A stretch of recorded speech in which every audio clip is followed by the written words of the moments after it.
શું કે મંજીભાઈ કેવું છે? હવે હાવ સારું છે. શું તકલીફ હતી કઈક વાત કરો. એ ચોથા મણકા અને પાંચકા મણકા તકલીફ શું થતી? અરે સાહેબ એ આખો પગ દુખતો હતો એટલો. ગોઠણથી ઉપર, ગોઠણથી ઉપર પાછળ, કમરથી કમરથી પાછળ આખો ઊભું નહોતું રહેવાતું ને બેહાતું નહોતું. ઊભું નહોતું રહેવાતું, બેહાતું નહોતું, ચલાતું નહોતું. આ બધે મને છે ને આ બધું જો ને આ બધા સાંધા પડી ગયા હતા. એક જ પડકે હોય પછી એમાં શું છે એ મને તો ખબર નથી સાહેબ શેમાં થઈ ગયું. મૂળ ચાલુ થયું ધીમું ધીમું ચાલુ થયું એટલે પછી એમનો હાલ્યું તો 1 મહિનો ઘરે રહ્યો, આરામ કર્યો. 1 મહિનો આરામ કર્યો પછી ત્રીજા નોરતા દી કમર દુખતી ત્યારે? ના કમર નું પગ દુખતો 1 મહિનો સુધી. 1 મહિના ધીમે ધીમે 2 મહિના તો મેં બસ આંકી તોય ટીકડી પીને. પછી મેં તો ફેર પડતો નથી એટલે મેં MRI કરે. હા એટલે મને ડૉક્ટર છે મારા ગામના, મને કહે તમે MRI કરો ને તો ખબર પડે. તો અમે હોસ્પિટલમાં ગયા ને હાડકાની, તો એને પોટો પાડ્યો એટલે પોટામાં સરખું આવ્યું નહીં. એટલે પછી કે તમે MRI કરાવી આવો. પછી MRI કરીને ગયો એટલે મને ન્યાય ગયો એટલે મને કે એક ઇન્જેક્શન આવે કે એ કાંઈક કેટલાનો 7,000નું મને કીધું કે એમાં 60% સારું થાય એમ. પછી અમારે એક જમાન ભાઈ આવ્યા હતા ભરતભાઈ, મને કે આપણે કાંઈ કરવું નથી, આપણે 5 દિન દવા લઈ લો ખાલી. 5 દિન દવા લીધી, કરી આવીને હું તો દવા પીને સાંજે હું તો સવારે 10 વાગ્યા થઈ ગયો દવા પી. હા પછી પાછો આખો દી રહ્યો ને 5 વાગ્યા બીજા દવાખાને ગયો. ત્યાં 1 મહિના 5 દિન વાર હતી તો દવા પીવી ચાલો સારું રહે. એક ઇન્જેક્શન અહીંયા આપે, એક અહીંયા કેડે દે, એવા મેં કંઈક 25 દિવસ મેં લીધા. મહિનો કઈક 14 ઇન્જેક્શન લીધા. દવા ઇન્જેક્શન. હા એક ધારો.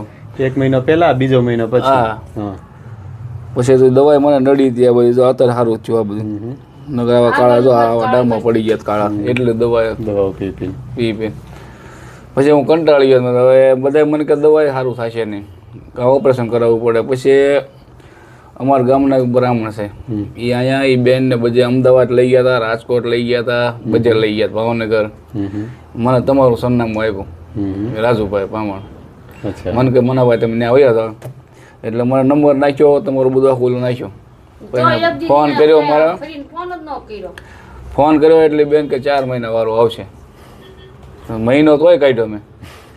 પછી મેં મારે ઇમરજન્સી વાળો લખાવવા છે, મેં બેન જ વાત કરી એટલે મેં ઇમરજન્સી વાળો લખાવ્યો. એટલે મને જેમ જેમ આવતો ગયો મને 10% 20% એમાં રાહત થતી ગઈ. પહેલી વખતથી ફાયદો થવા. હા એટલે ઘણું સારું થતું હતું. મૂળ તકલીફ મને ક્યાંય પડી નથી. મને તમે કસરત કરાવી, મને કાંઈ તકલીફ પડી જ નથી.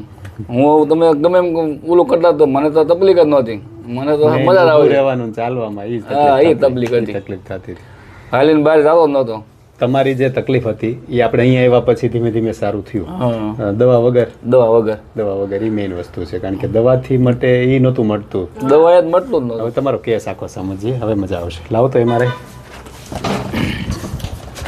5મા ને પહેલા મણકામાં ગાદી ખસી ગઈ એટલે એના કારણે નસ દબાઈ છે અને એના કારણે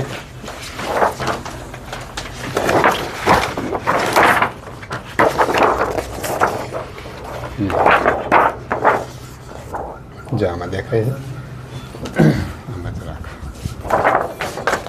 મંજીભાઈના કમરનો MRI છે. એમાં L1, L2, L3, L4, L5 L5S1ની ગાદી આ ખસી ગઈ છે અને આ બાજુમાં જે કાળા કલરની છે ને એની નસ છે અને નસ ઉપર પૂરેપૂરું દબાણ આવે છે. એટલે એ દબાણને કારણે એના પગમાં દુખાવો થતો હતો. L5S1 અને L4 L5 પણ થોડું છે, પણ એ આમાં ઓછું દેખાય છે. બીજી આમાં દેખાશે L5S1, L4 L5 આ બેના કારણે નસ દબાય. એટલે આમાં સમજીએ, આમાં મજા આવશે.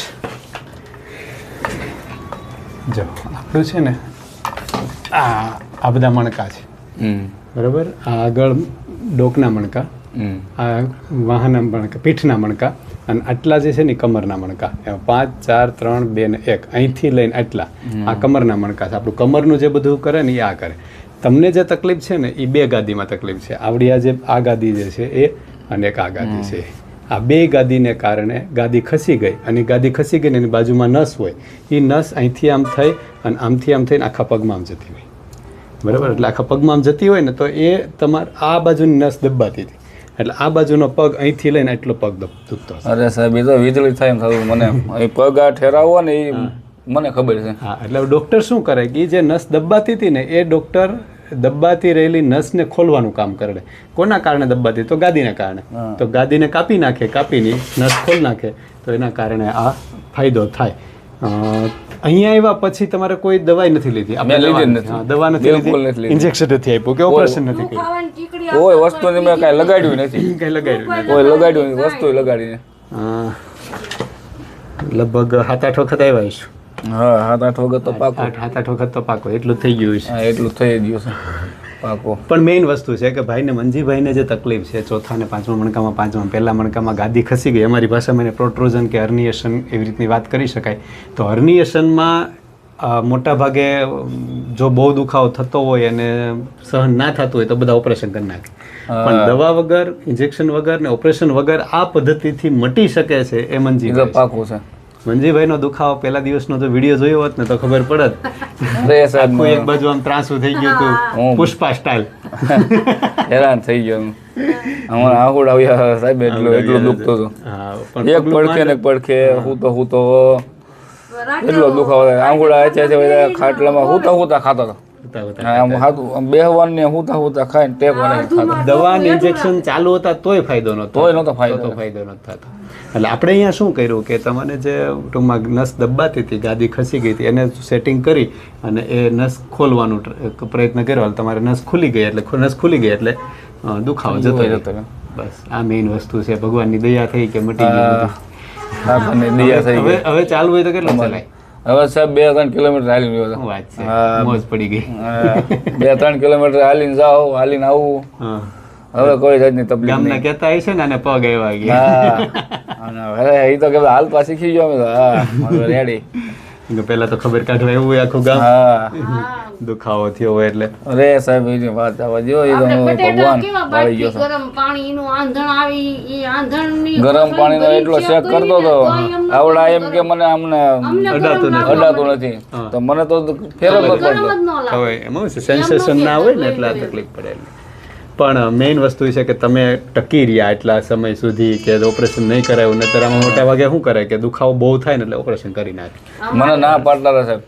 મને કે ઓપરેશન કરાવશો એટલે ડ્રાઇવિંગ નહીં થાય, આમ નહીં થાય. એટલે મેં તો ભાઈ તો આપણે કરાવવું નથી, ભલે 6 મહિના 7 મહિના થાય, આપણે કરાવવું નથી. ભલે મારે 8% થાય તો ભલે, 12 થાય તો ભલે. બાકી આપણને તકલીફ હતી નહીં કાંઈ, અને આપણને રાહત થતી હતી. પાકું ફાઇનલ હતું. કાકાજી છે ને એને કરાયેલું છે. એટલે આપણે ઓપરેશન તો કરાવવાનું છે, કારણ કે ડ્રાઇવિંગ નો ધંધો. હા, બરાબર. એટલે મેં ભલે 6 મહિના વયા જાય તો 7 મહિના થાય, બાકી કરવું તો નથી. આવતા ને તો અમને એમ કહેતા તું બેટા જેટલું દોડવું એટલું દોડી લે, તને છેલ્લે ઓપરેશન કરવું પડશે. છેલ્લે ઓપરેશન તો તારે કરાવવું જ પડશે. કે સારું ભલે કરાવવું પડે, બસ મારે કરાવવું જ નથી. કરાવવું જ નથી. પણ મેઇન વસ્તુ છે કે તમે ડ્રાઇવિંગ ચાલુ રાખો કે ન રાખો, પણ ચાલવાનું બંધ ન કરતા. એટલે હું સાહેબ જાઉં છું ને, એ પમદી જઈને આજે જ આવ્યો. હજી પમદી ગયો તો એટલે સવારે 5 વાગે પગી ગયો. પછી ત્યાંથી પાર્કિંગમાં ગાડી મેકીને 1/2 કિલોમીટર હાલી આવ્યો. એમ હાલવાનું બંધ ન કરતા. સકડી મારીને પછી આવીને હું તો હાલવાનું બંધ નહીં કરતા, એટલે કોઈ દિવસ કઈ વાંધો નહીં આવે. પેલા હાલતો જ નતો, એટલે જ આ બધું થાય ને. પેલા આ બધું થવાનું કારણ જ એ છે, ચાલવાનું બંધ, ઊભું રહેવાનું બંધ, બેઠું જ રહેવાનું. આઈન પાસે દરવાજો ઉતરીને સવારે દૂધ ને ભાખરી ખાઈને હુઈ જાય સીધા સોફા. તે 2 વાગે જાગી, 2 વાગે તે જમીન પાછા સોફા સીટે સોફા સીટે કર્યું છે. પણ મેઇન વસ્તુ છે કે ભાઈને બહુ તકલીફ હતી. જો પહેલા દિવસનું જો જોયું હોત તો આપને ખબર હોત, કારણ કે મને યાદ છે કે ભાઈ પહેલી દિવસે આવ્યા ત્યારે આખું આમ લંગડા લેગ બાજુ ખેંચી. પણ હવે એનાથી દવા વગર, ઇન્જેક્શન વગર ને ઓપરેશન વગર આટલું બધું સારું થઈ ગયું. એટલે આમ ભગવાનની કૃપા હશે એટલે ભગવાનની કૃપા તમારી કૃપા થઈ ગઈ. મારે તો નકર મારે તો હું તો પૂછો ને મેં કીધું હું રહીશ નહીં. આમાં કોઈ મરે નહીં, એ ચિંતા કરવા જેવું ને. આ રોગ એવો શું કહેવાય, રહેવાતો નહોતો મને દોડું દે તો ટીંગાઈ જાવ. હવે આ એટલો સાહેબ અહીંથી એટલો ખોજો ચડી જાય. પછી એ પાછો અહીંયા આજથી અહીંયા એટલો હોતો સડી જાય પહોંચે છે એટલું આ છે કાંઈ નહીં પીડા સહન ન થાય હા મેં કીધું હવે મને 3 દી તો હું પીડા ભોગવી આખી રાત ને આખો દી હું તો ને ભગવાનની ઈચ્છા સારી છે ને બીજું શું છે? હા તમારી જય મુરલીધર. જય મુરલીધર.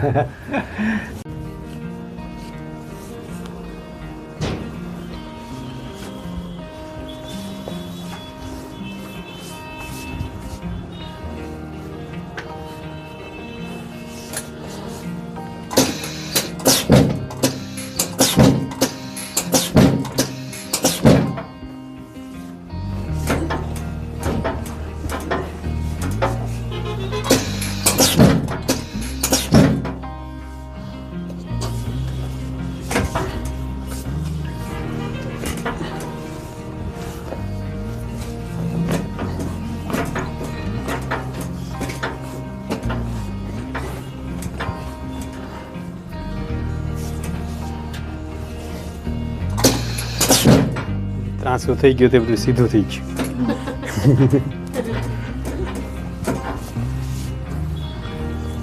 ચેસીસ વિખાઈ ગઈ તે.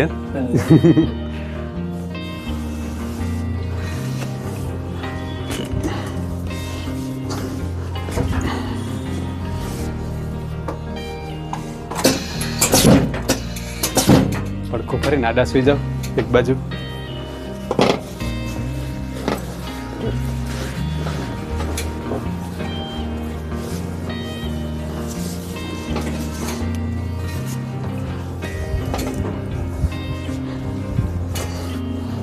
ઢીલું રાખ. આમ ફરી જાઓ.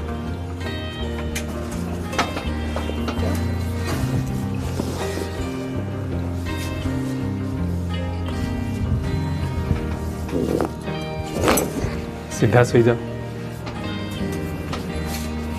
થોડાક ઉપર વહી જાઓ. આવતો ભાઈ.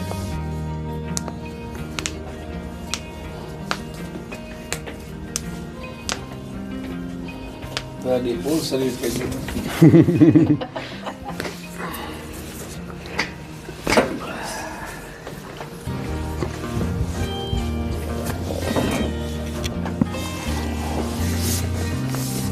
ગાડી ફૂલ સર્વિસ કરી દીધી, કેટલા હેરાન થયા. ભગવાન પાડી ગયા.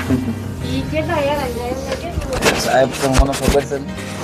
હું યાર હલતો જ નતો ભાઈ મૂકો કરી દીધા. હવે કીધું હું કરું. બે પગવાળી હાય.